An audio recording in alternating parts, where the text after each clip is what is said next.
Hi guys, welcome back to Bear It All podcast. My name is Brittany Lo. I'm the founder and CEO of Bea. And today we're here with my friend Lauren Grunstein, who's the vice president of Versolo.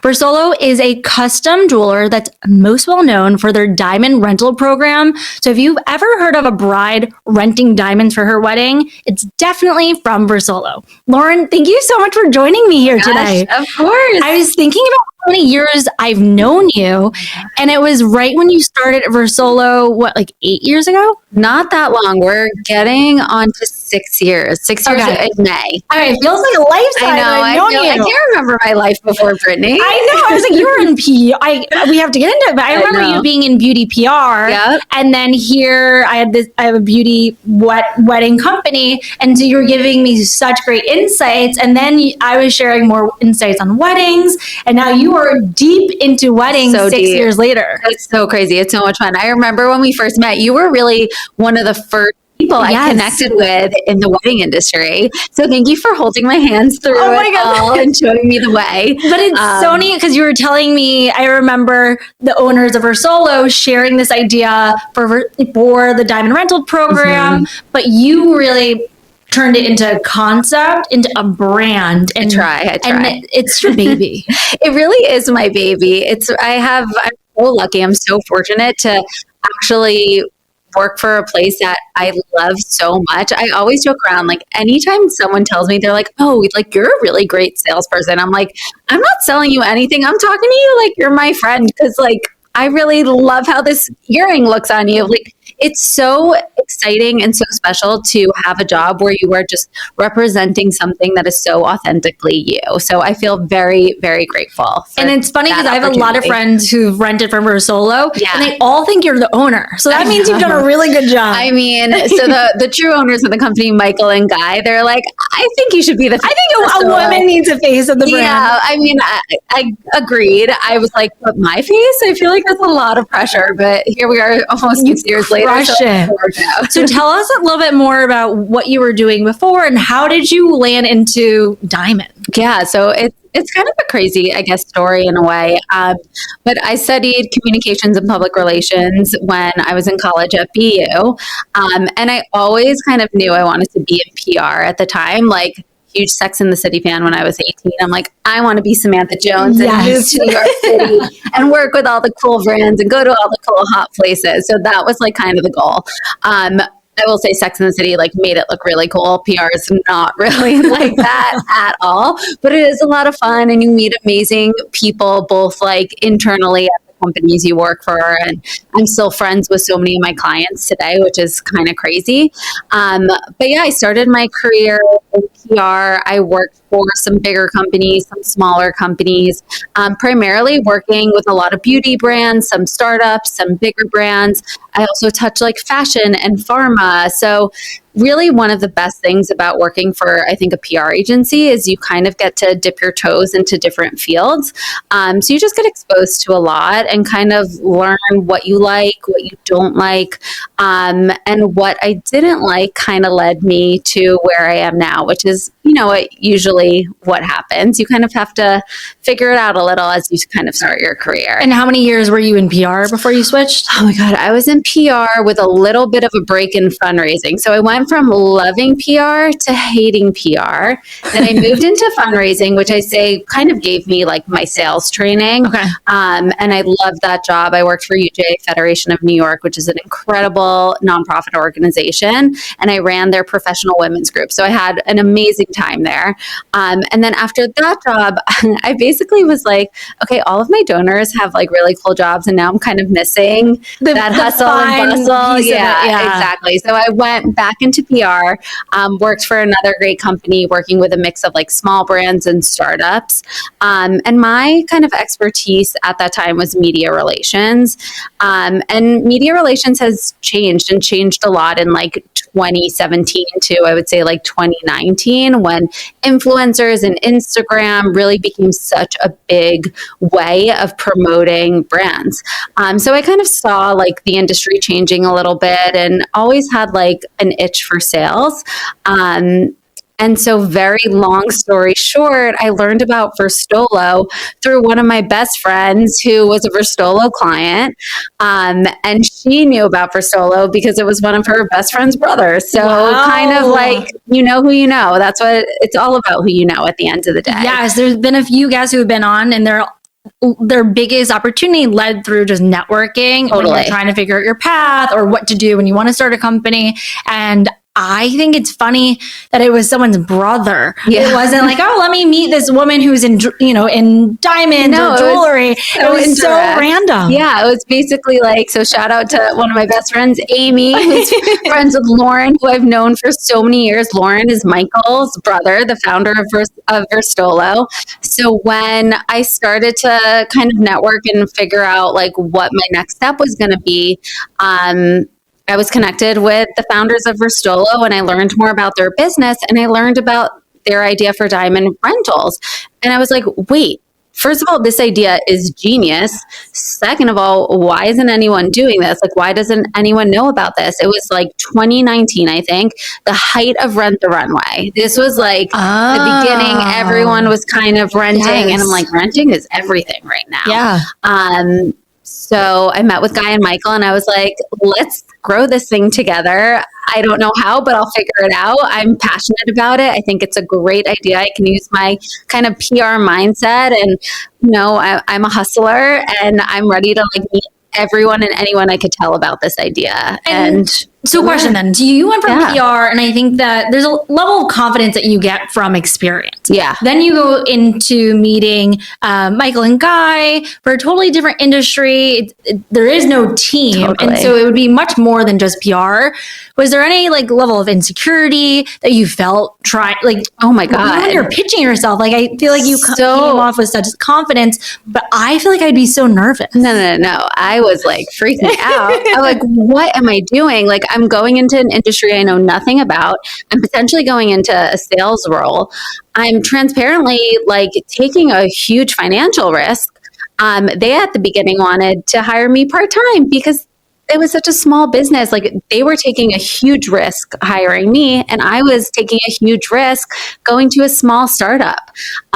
So yes, there were so many moments of what am I doing? But I was also, you know what? I was young. I still am young. Let's pretend. I could take risks. Yeah. I could take a big risk. And if it didn't work out, we'll figure it out. And there were times I started a couple months, like I think about 6 months or 8 months, COVID then hit. So I started May 2019. So I had my 1-year anniversary of working at Versolo at my parents' house in New Jersey. Wow. I was thinking you were there way before 2019. No. So there were definitely times where I'm like, okay, this is kind of scary. But I think what held me through and held the team through. Obviously, I'm so lucky to work for like two amazing guys. But at the same time, it was just like, I think pure excitement and passion and challenge. And I think we started to lay some like interesting seeds plant some interesting seeds before COVID hit. So I remember going to like my first industry event and just walking in, not knowing anyone, and introducing myself to people and telling them what I do. And everyone's response was so emphatic and filled with excitement, being like, what? You rent diamonds? Like, this is crazy. What happens if you lose it? Yeah, like we'd have all these like funny conversations, but like at the end of the day, there was just so much like excitement around the idea. So I think that fueled me to figure out like, okay, we're going to do whatever we can to get the word out there. And since then, we've now worked with thousands of brides. So it's kind of crazy. And so if someone was looking to switch industries or have a complete pivot with their career, what would be your top advice? Oh, that's such a good question. I think like you have to be secure enough to take a risk and make sure you have a support system around you. really to help build you up and give you that confidence, not only in what you're about to do, but just like in yourself. So make sure you're taking a risk and you feel secure in that moment. I think networks are everything. So talking to as many people who either had that career shift or are thinking about a career shift, it's important to just like have someone with you who's like done something similar, maybe a past mentor. But it's definitely scary. I've had a couple of friends who have also like contemplated a big career shift, and some of them have done it and have been super successful, and others have gotten gun shy. But I think you have to be at a point where like, if you didn't do it, you would have regret, and no one wants to live their lives with any form of regret. That's true. And how did you find, if someone was going through this process, you found that confidence to pitch yourself in the best possibility, provide opportunities and excitement for the owners to take this risk on you? So how did you, like, I don't know. No idea. I don't know. So Michael and Guy joke, and I don't even remember this because I probably like blacked out in the interview, but they were like, at one point you said to us, "You need me." And I'm like, I said that. Hey, I love that confidence. I guess, I don't know. I think that the confidence came from passion and came from excitement about what I could potentially do. Because I think for me, I'm most successful when I'm authentic, and I think that makes me good at what I do. I'm not faking it. I'm not selling. Every client who walks in my door, I'm usually able to find some sort of commonality with and click with, and that's it. We're in it. Like, I'm here to help you look and feel your best because I want you to come back here and telling me I want to hear how great you felt. I want all those accolades too. Like, that's what motivates me. I want to make people happy. I want to make people feel good because, like, selfishly, that makes me feel good. Yeah. And I think there's a lot of clarity on your why. Like, I think the people who have the most fulfilling careers, whether it's their own business or really contributing to a company, is like being very clear on why you're doing it, what gives you that passion. And you can see that every time I go into your office and I'm like, wow, what about this? What about this? And you light up when you share, like, try this on. Oh, I love how this like reflects on your skin tone. Okay, this would look great for your dress. And so if someone is selling something that they're not passionate about, do you think they can still be successful? Ooh, good question. I can only speak to myself. I would not be successful. And if you're someone who can do that, kudos to you. Like, that's amazing. But I think everyone has their own secret sauce. And just for me, if I'm not like speaking my own truth, it's not going to hit. Yeah. What's your secret sauce for things? I think it's just like really investing in the person who's sitting across the room from me. And wanting to help them make them feel their best. And I also love diamonds and jewelry. So there's that aspect of it. That helps. And also you get to sell diamonds. Yeah, like and wear diamonds. I have the best product. Like, that also helps a lot. I always loved jewelry. I grew up like shopping with my mom. And always just tagging along. We drive into the city as a kid, and it would always be just like a special occasion and a special moment. So that's just like a part of who I am. I love fashion. I love beauty. I love sparkly things. I'm a girly girl. So it's just like every time I meet with a client, it's just like hanging out with another girlfriend and like going shopping, but I don't have to spend money. Right. So you get them to spend money for you. You actually make money. Exactly.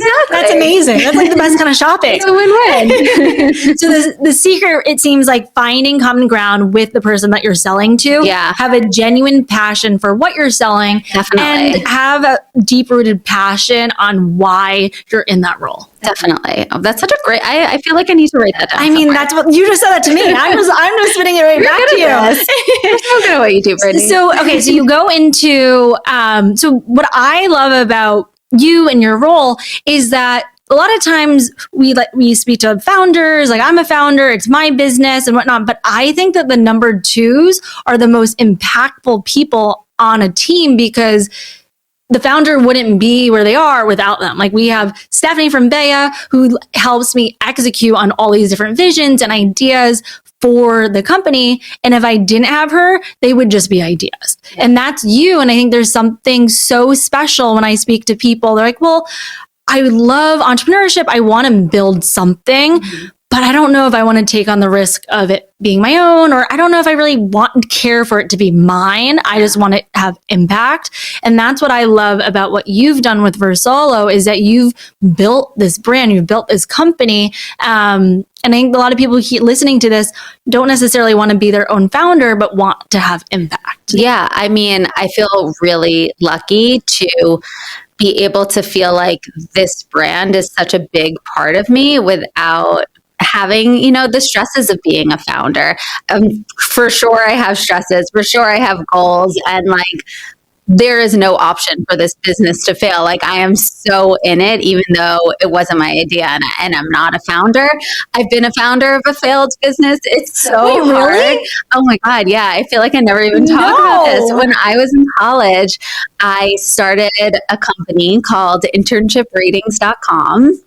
It was so great. Our whole concept was basically, I was in college in like 2009, 2010, and it was like the height of unpaid internships, and just like, girls and guys too in their teens and 20s were really taken advantage of, which is fine and not fine at the same time. But there was basically no glass door or no resource for interns to have a community, being like, our tagline was, is it worth the coffee? So like, is it worth an unpaid internship to go to this company? And sometimes it is, just for the networking, for the experience, or is it not worth it? Should I look at a different company? So it was just like I love rating this and review. idea. So it was actually pretty great. We were featured in the Wall Street Journal. No way. We definitely made a name for ourselves at the time, but then graduated from college, and I'm like, okay, I kind of want a paycheck. Fair.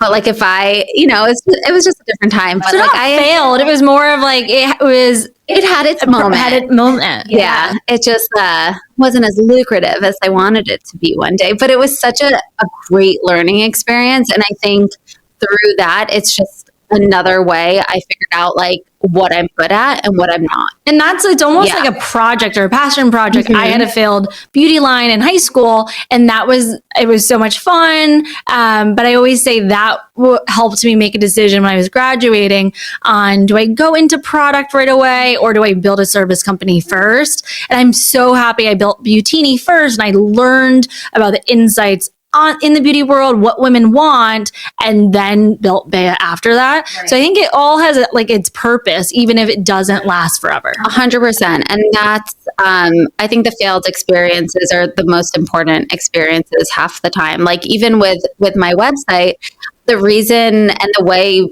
my friend and I came up with the idea is I went into an internship at like a big fashion name in New York City. I thought it was literally going to be the summer of my life. It was a sweatshop. Basically, it was awful. Oh, really? It was so bad. So much drama there. I can't even get into it. And then my other friend started an internship, and the day she started, her boss quit. And she was walking into what she thought was going to be a nightmare of a summer. And her experience ended up being amazing. So it was an expectation versus reality. And we're like, we need people to talk to. Like, I knew nothing about the reputation of this company. Like, there were just no resources at the time, and she didn't know either. So that's how that company was born. And it was born out of a bad experience. Wow. I actually recently saw on TikTok someone was ripping apart their experience at a fashion brand that's pretty small, but the founder has a big presence. And she's like, listen, this is what happened to me. And then I looked at all the comments. I know what you're talking about. Yes. And then there's a bunch of other people who said that they had the same experience. Yeah. And like, that is wild. It's wild. But I do think a level of transparency there's like a checks and balances of like, all right, if you're going to treat someone like this, the word is going to get out there. Totally. You can't treat people like that. And granted, for college credit, whatever it is, like, I understand people need to understand what they're walking into. Totally. And having transparency is that's what it was about. And listen, it was a time where Instagram and TikTok didn't exist. There was no platform. So we created it, and it was great at the time, and RIP, but honestly, that's where I learned how to network. And that was I think, an unforgettable and invaluable experience. Is that's the first time I'm like, okay, I'm representing a brand that is my own, similar to Versolo and how I feel about Versolo. And I'm going to meet whoever I can and tell everyone about this service, and let's see what happens. So sometimes you win and sometimes you lose. And so let's go into the networking piece, because networking seems like it's crucial to be successful in a role or to build a business, but it can also be a little daunting. It's a little nerve-wracking. Absolutely. Even I feel like I'm pretty good at networking. Brittany, you are the queen of networking. You know what's funny? I feel so confident in the wedding world. Everyone's super welcoming. Yeah. And then we're lucky. Entering the beauty world, which is also like, I've met incredible people, but it is a totally different vibe. People are not as warm and fuzzy. 100%. And so I sometimes get super nervous going to these events because I don't know anyone. I'm starting from the ground up. And so what did you learn from starting your business on how to network? Wow, I feel like I learned from you. Compliment. I think it goes back to confidence in what you're doing, to be able to kind of go up to someone and say, this is who I am, this is what I'm doing, what are you doing? I think one big part of networking is being genuinely interested in the other person, and figuring out, okay, how can you scratch my back? I scratch your back. Like, how can we work together? Or even if it's not like that, how can we learn from each other and uplift each other? Like, even in our pre-conversation before this interview, like, you and I are always sharing tips and like figuring out how we can help each other. And I think when you connect with the right people, that's what really will help your business grow. But it is totally scary. And I will never forget the feeling of like my first few networking events being solo. I would go by myself, maybe knowing one person in the room, and the next time maybe knowing 3 people in the room. And now I'm at a point where I go to a new event and there's a lot of new faces and it's still intimidating, but I know so many more people. So it really is like a sense of accomplishment. I'm like, okay, I'm working my way, and I'm sure you started to feel that way. Yes, as you go to more beauty events, but the beauty world is intimidating for sure. From your PR days.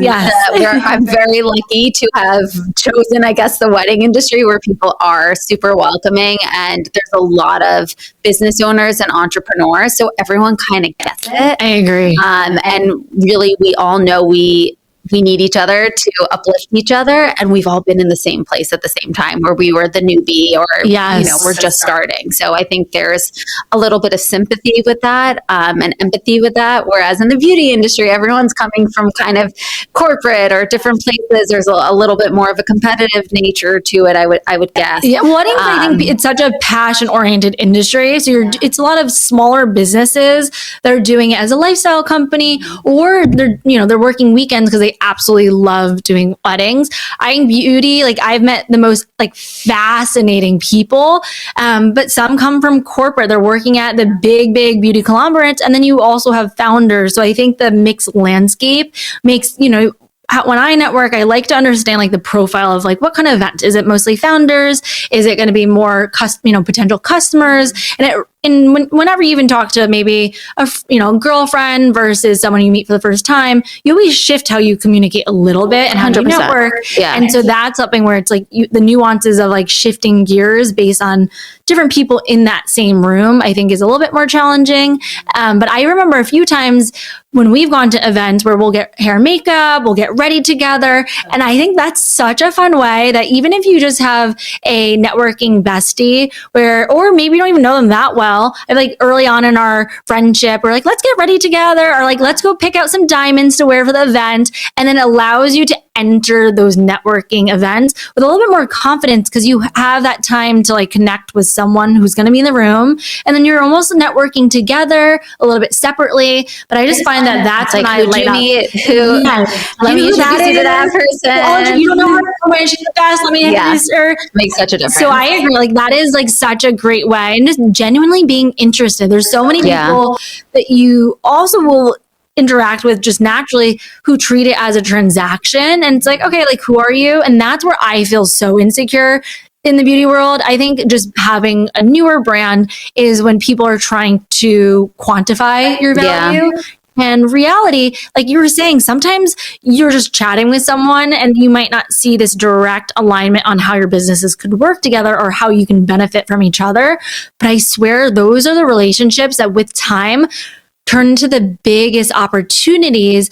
And that's when you have to be open to like, so let's see how we can work together at some point and not have that pressure of like, I don't know if it's worth my time to speak to this person. Right. I think it's like you just need to connect with someone on a human level first and then get into the business. Because if you connect on a human level, I think the business will kind of naturally come together in ways that might surprise you. Yeah. And I always say, even I remember going to this beauty conference last May and it was like CEOs of like massive companies.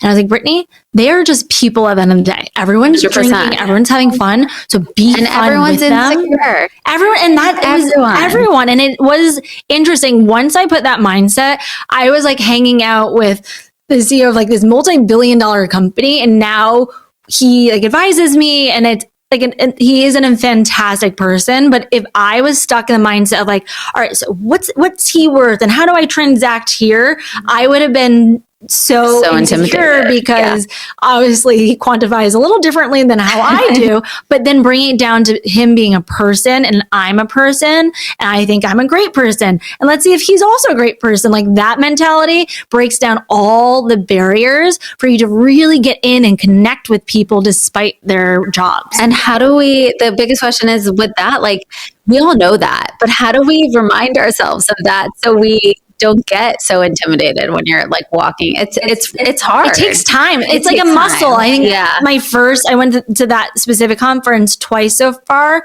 or 3 times. First time I had someone that I knew to help guide the conversations, which was great. Left feeling a little intimidated, but like felt like the opportunity was worth it. And the last time I was like, I know what to expect. I knew I needed those pep talks to myself and it worked. Yeah. And I think the pep talks are really important. Like you sometimes need to put pen to paper or like, I'm picturing the lipstick on the mirror. Just remind yourself where you are human and so are they. Like that's what it is at the end of the day. I 100% agree. Yeah. So now let's go into your job really quickly because you do a little bit of everything and a day-to-day, I assume, can be very different. Every day is so different. But you're also on social media a lot. You're doing sales. You're doing marketing. So what time do you wake up? Like, tell us like a timestamp of your day. A day in the life. Okay. So I am such a sleep girl. I love it. I want to be a morning girl so badly. And I go through phases where like, okay, I'm up early. I'm going to go to the gym before work because after work just does not happen. I have a long day. It's great. But like if I'm leaving the office at like 7:30, I'm not going to the gym. It's just not happening. But on the days that I'm not working out, I'm usually getting up around like 7:30-ish. Oh, that's not late. I mean, it's not that early. You know what my doorman said to me the other day? He's like, you leave the latest for work. And I'm like, is that a compliment or a diss? I'm not really sure. And I'm in the office by like somewhere between like 8:45 and 9 every day. I'm like, it's not that late. And the purpose of asking this question is that there used to be such a flex of like, I don't sleep, I just grind, I wake up at 4 a.m. And I was like, that's just not relatable and that's not realistic. Now I think that when people are the most inspired, it's like, hey, like I can work 3 hours a day. I take a break to work out and then I work 2 hours and I crush it. Yeah. While also like waking up at 9 a.m. or whatever. I think that's what's fascinating is like, what is the true routine versus what people post on Instagram? Yeah, I'm not lying here. I'm not getting up at 6 a.m. It's just not happening. I'm a sleep girl. I can't function if I don't have 8 hours of sleep. And I know that sounds dramatic to a lot of people, but that's just how my body works. I got to make that happen. I love what I do so much that like the idea of going to work like sluggish or like not feeling like my whole self, like those are the worst days. And I'm going to do everything to prevent that because I genuinely like to show up so I can have a great day. That's a really good mindset. It's just that's how I'm going to function. So yeah, I get up around like 7:30. I'm in the office between like 8:45 and 9:15, and appointments usually start at 9:30. And then, depending on the season, obviously certain seasons are busier than others. Right now is a little bit of a quiet time, but the second March hits, it's going to be wedding season craziness. And it's usually insanity from like March to October, I would say. And then we get the holiday craziness, and then the year starts again. But yeah, the days are a mix of appointments with clients, of course, emails. I run our social media. So it's shooting content, it's posting content, it's editing videos, it's planning. And then it's also dealing with all of our custom work for our clients. So I not only do all the rental consultations, which doesn't really require too much like after the meeting, but if I'm selling an engagement ring, or if I'm selling a custom earring that we designed, or a custom bracelet, I then have to work with our production team to make sure we have everything we need to get the new jewelry orders in place.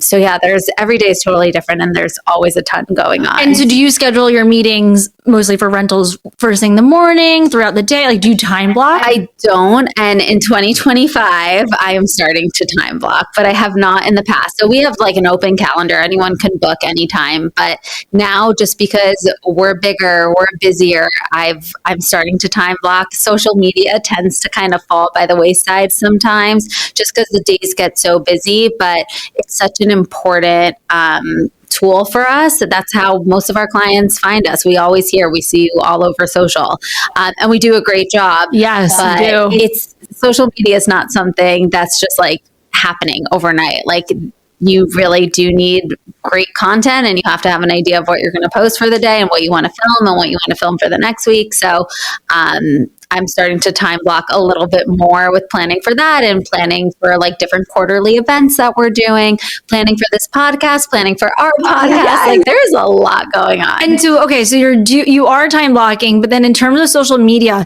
is it something where you're filming and shooting and posting all in the same day? It depends. A lot of times, yes. Okay. And other times, no. So like for an engagement ring, for example, like when that engagement ring comes in, I'm shooting it, but I'm obviously not posting it until they're engaged. I have a lot of secrets on my phone. Oh my gosh, you must have so many treasures on your phone. Oh my God, I know who's getting engaged. I know. Good. That is amazing. Good on my phone. And organizing my phone content is also like another job. Having different folders, knowing where everything is. Do you use a program or all on your phone? No, I just do I have an iPhone, so I have different albums for engagement rings, for custom projects, for necklaces, bracelets, popular gifts, lifestyle. Like, my phone is crazy. And so then do you also set times in terms of the realm of time blocking? Mm-hmm. You do a lot of calls, you do a lot of the custom work and appointments, and then social media. Do you also block off time for emails, or just wherever? That's usually where the holes are. Okay. In my day, I'm checking my inbox and responding to anything we need to do. And then because we have the rental program, we have like kind of weekly emails that we're sending out. Some are automated, some are not. And then there's invoicing. So I kind of have like, Wednesday nights I invoice. Thursday morning, I make sure our clients are getting their emails for the next week. So there's like different patterns throughout the week. Where just like I kind of know what I need to do. Is this all on like a Google Calendar, or do you how do you? This is all over. We use a lot of Google Sheets. Okay. A lot, like Google Sheets is the best, and Google Docs, and then my phone is my life. Wow. Yeah. Okay. Because clients are also communicating with us in 3 ways: email, DMs. And a lot of them, my clients have my cell phone. So it's just managing so many different forms at all times. It's a little hectic. Do you think one form of communication is more effective in conversions than other? I think text is always more personal, and clients prefer it. But I hate it because it's so much harder to track. Thankfully, finally last year, Apple came out with the mark as unread text. So is that because I wondered about that, because I thought It saved my life. I don't have that feature. Really? Yeah. Have you upgraded your phone? I thought so, but maybe not. We'll look. Okay, we need to look because I am the best worst thing with my ever. phone. I always am like, hey, so sorry, XYZ. Because I also don't love to do any kind of work on my phone because I can't track it. I can't look back on messages. That's why text. And if I open it, but I can't respond, then I forget about it. Yeah. So the mark as unread has helped me a lot with text, but it's hard because like, I'm happy to text. That's how my as like a human, that's how I like to communicate as well. So I kind of have to just figure out how to make it work. And sometimes I'll text the client, be like, okay, this is really an email conversation because I don't want to miss something and like have this lost in my text. So email me. So it's just about figuring out like how you communicate that to your clients. And I have this one client who like loves a DM to like check in on an order. And I'm like, oh, this is hard because I just checked your DM on my walk to the subway. Now I'm going to forget. So it's hard to manage, but somehow we still do it and everyone's happy. Wow. And you wear a lot of hats: invoicing, sales, marketing, designing, like customer service. It's a lot. I mean, that's like kind of what makes my job so much fun. Like if I was doing, and like when I was in PR and I'm sitting in front of, everyone thinks PR, you're running around to events. Sure, you have an event like a couple times a year, but like most of your day, you're just like sitting in front of your email. Not that fun. My day is so dynamic. My head is in a million places at once, but you know what? Like that works for me. And that's what like excites me. I honestly couldn't imagine it any other way. Like that is what, it can be very chaotic. And I do think that if you're looking to start a small, like go work for a small business or start your own business, you have to be really good about adapting to a fast-paced environment and knowing you're going to wear totally different hats. But I also think there's like mechanisms on how to ease into these different time blocks or different things that you have to do. Totally. And I think that evolves, especially when you're working for like, we're a startup basically. And as you get bigger, you have new sets of challenges. So you have to implement new ways of addressing them. Like, so for example, our production orders used to be done in a Google sheet. We're way too big for that now. So now we have a production manager. Like we hired someone to help with that. So I used to wear the production hat. I used to run the diamonds to our jewelers. Like it's just, there's no job that's too big. There's no job that's too small. And there's no line that like, I just think of someone being like, oh, can you do this? And them being like, that's not in my job description. Like that. When I hire, if someone feels a little too rigid in that, please, like, so can you share the job description or like the role, blah, blah, blah. I'm like, oh, you're not going to be the right fit. Not a fit. It's funny, even just like interviewing interns, they're like, so what am I going to do? I'm like, everything. Like you're going to do so many different things. I don't even know what you're going to do yet because we'll probably have like some new category that we need you for. Yeah, well, I'll see you in 6 months, but like just be prepared to work really hard. Just be prepared to work really hard, but also like you're in the best environment. You're surrounded by the best product. And you're going to have fun and you're going to learn a lot. And I think like being in that startup environment is so good for anyone at any point in their career. And it's also great to work in corporate. Yes. Because then you can kind of take things from both sides and hopefully make your life a little less chaotic. True. But and also, I guess we thrive on the chaos. I do love chaos and I do love trying new things and learning new skills because it's interesting. You've been in your role for over 6 years. And a lot of times you're seeing, especially now with Gen Zers, you are seeing a lot of switching from 1 year to another year, like another job every year, if not 6 months. And probably why you've been able to be excited even 6 years later is because you wear so many different hats and it changes as the. And it's also, not going to lie, it's so fun to see our growth and success. Like that also continues to motivate you because I always think back to where we started and every year I'm like, wow, like look at what we've done. This is so cool. Like 5 years ago, I never thought we'd be here. Wow. 5 years ago, I never thought like, oh, I'm going to have a podcast. I'm going to be sitting on Brittany's podcast. Like, it's just so crazy to think about. And it's so fun. So like, I just keep thinking like, where are we going to be 5 years from now? Yeah. So that like kind of pushes you and motivates you. And I think that's like kind of the best part of our chaotic world. And it's refreshing to hear as a business owner, because sometimes when people are interviewing or reaching out for a job or a role, I'm like, oh, we're so small. Like, oh, like I would be so lucky to have you, and thank you so much for wanting to work here. What if there's not enough for you to do, or what if we're not big enough? Yeah. But to hear your side of like, no, like that is the beauty of a startup.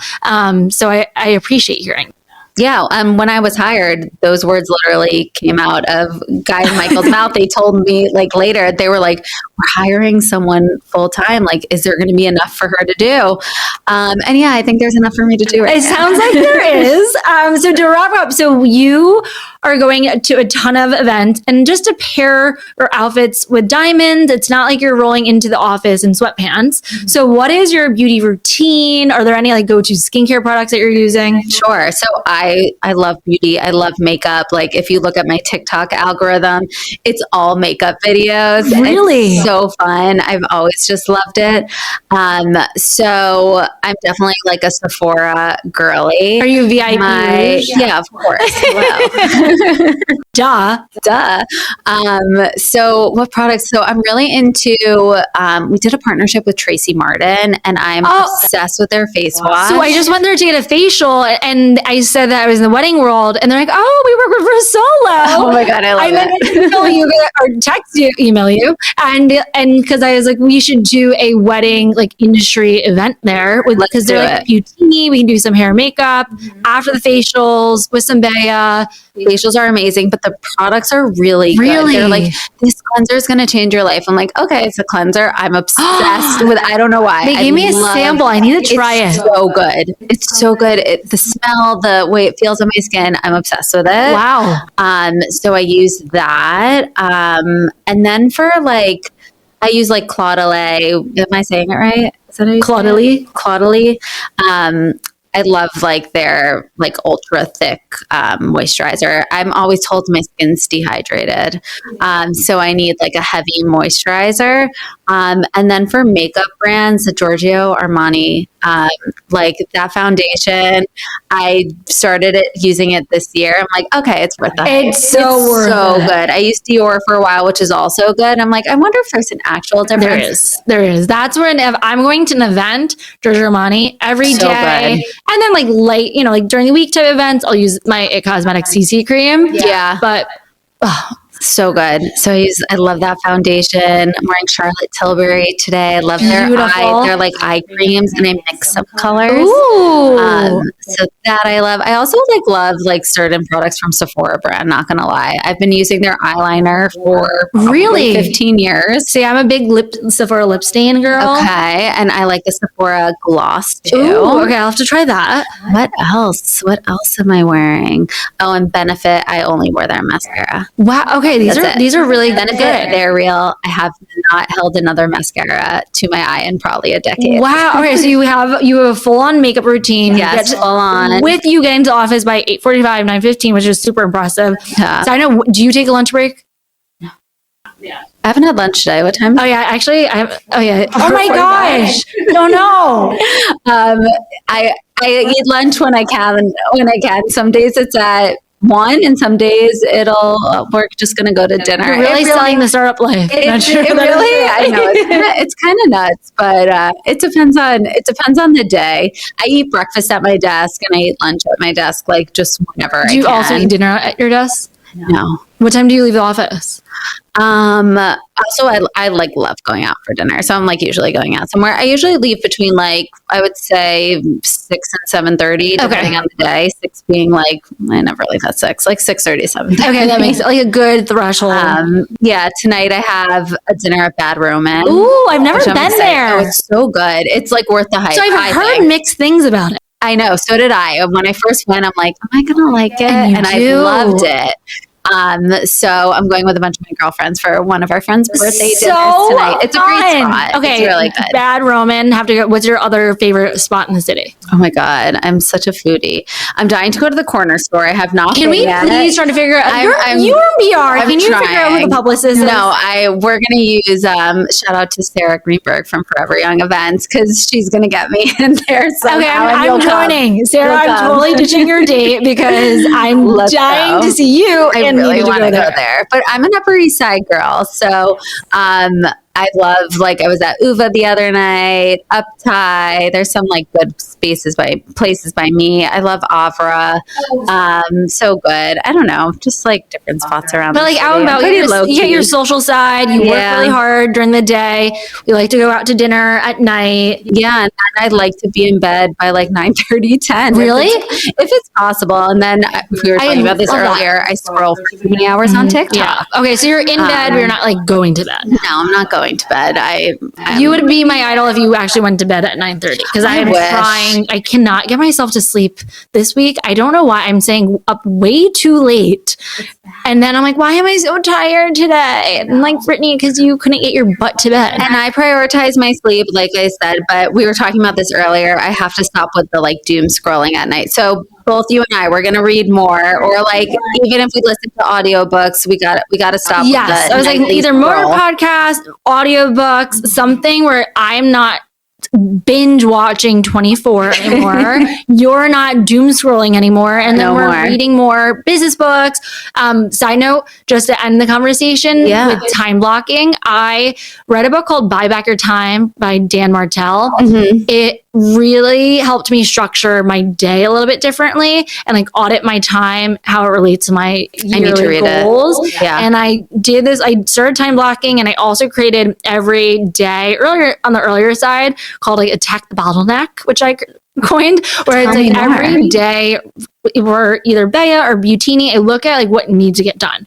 So there's this like one like payment from like a vendor that they're like, no, we sent it. I'm like, no, we didn't. And they're like, let's call I just had to call the bank to figure it out. Okay. Like, that's the last thing I like to do. And I push off all those always things. push off. Also, it's even just like looking at our like insurance, like there's just like boring stuff that I really push to the side. And so today's bottleneck was like, I had to go through those, and I got it done. And now I'm like, wow, it took me months so much better to actually do it. And here we are. And like, it was not that hard. I know. I'm like that too. If there's something that like not even that it has to be hard, I just like really don't want to do it. I am the worst procrastinator. I am too. So this is like forcing me. I turn off my notifications. It's my time block for me to like get things done that are not privy to like the day-to-day work, but things that I need to do as the business owner or in my role. So try it out. Yeah. I started to time block a little. The thing is, I have to stick to it.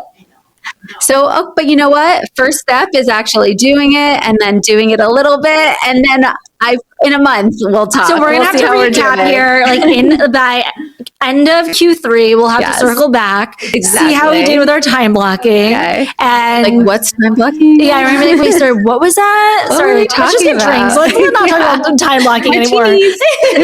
Well, thank you so much for coming on here. I loved hearing how much you've contributed to Versolo and how you've really turned a business concept or more of a service into a brand.